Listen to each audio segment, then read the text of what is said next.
दोस्तों, जैसे को तैसा यह कहानी बिल्कुल सही है। मई का महीना था।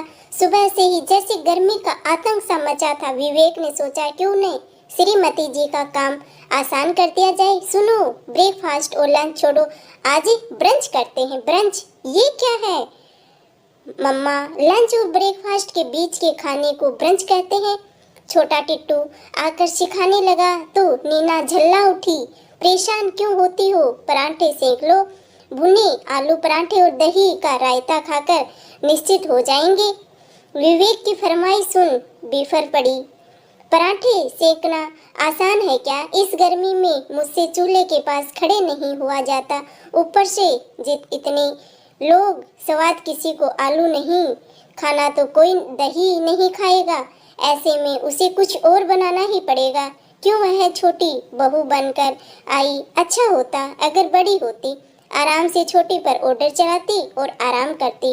नीना का इशारा बुजुर्ग सास ससुर की ओर था। बाहर का तापमान और अंदर का तापमान अब बराबर हो चला था। उसकी बड़बड़ाहट से विवेक भी परेशान हो गया, मगर बिना इस बात का परवाह किए नीना अपनी डफली अपना राग अलाप रही थी। 2 घंटे की मेहनत लगी। विवेक और बच्चों के लिए पराठे सेक कर उसने दाल चावल भिगो दिए। मुश्किल से 11 बजे थे, मगर लगता था जैसे दोपहर हो गई है। दिन भी कितना बड़ा होता है ना। बच्चों को भूख लग आएगी, ऐसे में फिर आग के पास जाना पड़ेगा। उफ़ो, इस रसोई से छुट्टी कहाँ मिलने वाली है। यही सोचती वह आराम करने आई तो देखा बच्चे लैपटॉप में फेसबुक खोले बैठे थे। बोले, माँ देखो चाची की तस्वीर। चाचा चाची इंग्लैंड में हैं, कितने अच्छे लग रहे हैं। अरे उन लोगों का क्या है, सिर पर कोई जिम्मेदारी थोड़ी ही है। बच्चे भी हॉस्टल में हैं, घूमने के सिवा काम ही क्या है उनका। सुबह से कौन सा सुर पकड़ लिया है तुम्हें? पता भी है मेरे भाई भाभी ने कितनी तकलीफें काटी हैं। अब अगर घूम फिर रहे हैं तो तुम्हें क्यों तकलीफ हो रही है? भाई की बात पर विवेक से रहा न गया तो बीच में बोल ही पड़ा। क्यों, क्या मैं इकलौती बहू हूँ जो घर की जिम्मेदारियों में उनकी भागीदारी क्यों नहीं? इतनी देर से उसकी बड़बड़ सुनता विवेक अतीत में खो गया। उसकी आंखों के सामने 20 वर्ष घूम गए, जब भाभी शादी के बाद पहली बार घर आई थी।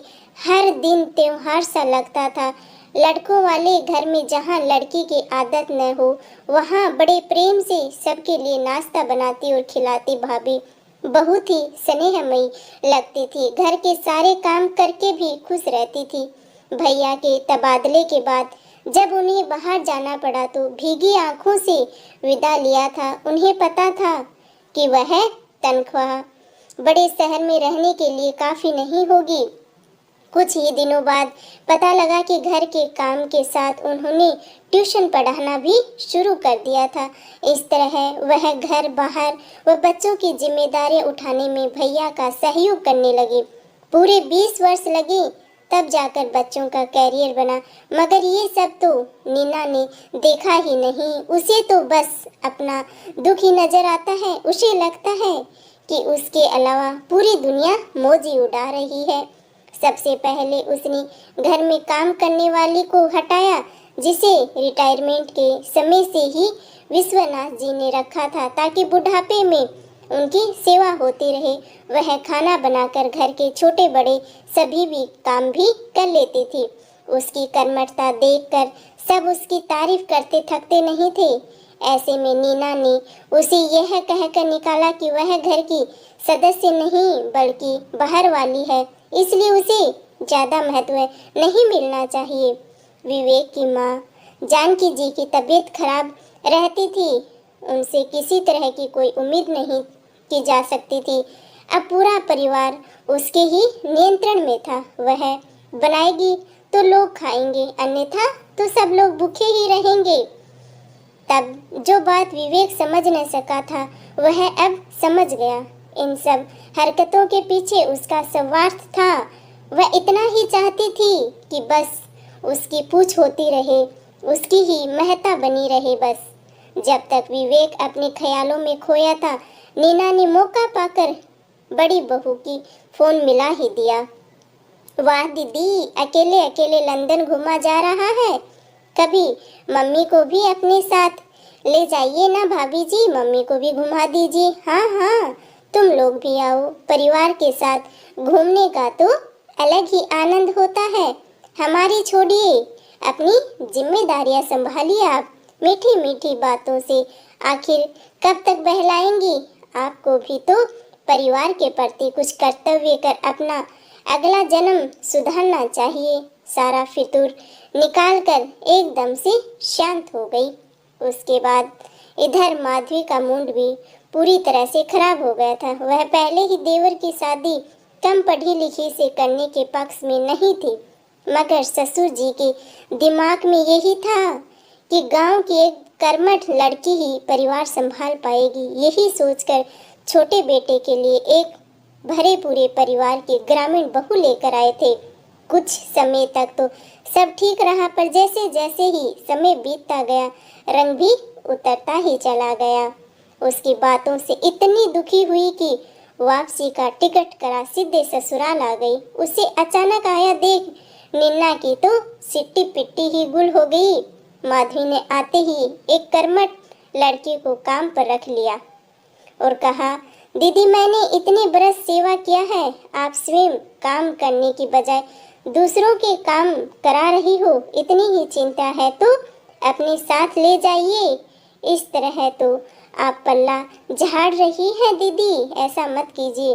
देख छोटी, पहली बात यह है कि मैं मेट्रो में जीने के लिए हवा पानी भी खरीदना पड़ता है। फ्लैट के बंद घरों में ऐसी ताज़ा हवा मुश्किल से आती है। और दूसरी बात यह है कि ये बड़े से अहाते में आम, लीची व नारियल के पेड़ ससुर जी ने अपने हाथों से लगाए थे कि रिटायरमेंट के बाद इसकी ठंडी छांव में आराम करेंगे। नौकरी वाली आधुनिक बहू की जगह है उन्होंने एक घरेलू लड़की चुना था जो स्नेहपूर्वक परिवार की देखभाल करेगी। घर के कामों के लिए जिन्हें बहला क्या, उन्हें भी तुमने बाहर का रास्ता दिखा दिया और अब गृह स्वामी को भी विदा करने पर तुली हुई हो। इतना तो बता दो कि यह सब तुम्हारा है या उनका है। मैं तो बस आपके कर्तव्य याद दिला रही हूँ। अपनी जगह की मदद के लिए स्टाफ रख दिया है। समय के साथ समाज बदला है। समय काम न कर सके तो बाहर से मदद लेने में कोई हर्ज नहीं है। तुम उन्हें उनके घर से चैन से जीने दो। उनका जीवन, उनका स्वास्थ्य एवं उनकी पसंद हमारी भी प्राथमिकता यही होनी चाहिए और कुछ नहीं। बड़ी की साफ गोई ने छोटी की छुट्टी कर दी। विश्वनाथ जी को यह एहसास भी हो गया कि बड़ी बहू जिसे वह बेहद आधुनिक समझते रहे वही समझदार निकली। ग्रामीण व अनपढ़ बहू घर गृहस्थी की बजाय चालाकी में ही दक्ष निकली।